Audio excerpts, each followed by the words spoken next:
Atë që më nuk është mes të gjallëve në kujtim e sjellin me portret.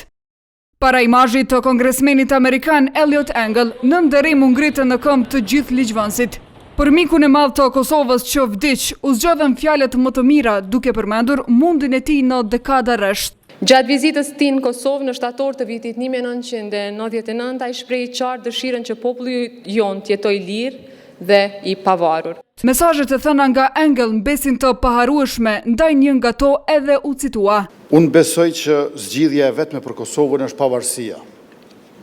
Më lejoni t'ju tregoj se i them Kosova, sepse 90% e njerëzve që jetojnë aty i thonë Kosova. Besimi në lirinë e vendit u tha se kishte të pathyeshëm. Në ditën kur kasapi i Ballkanit ja ndaloi hyrjen në Kosovë gjatë luftës. Shumë shpejt, tha kongresmeni, Kosova do të çlirohet. Unë do ta vizitoj Kosovën, por ju dhe Serbia do ta keni të ndaluar të hyni në Kosovë.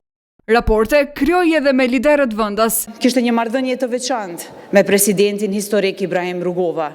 Ishte më shumë se një raport politik, ishte një lidhje besimi me të dhe respekti për vizionin e përbashkët që kishim për Kosovën e lirë.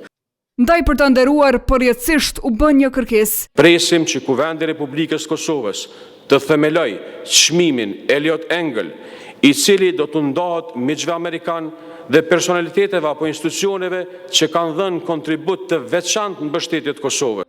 Engel, që vdiq më 10 prill, konsiderohet si një nga mbështetësit më të mëdhenj të Kosovës.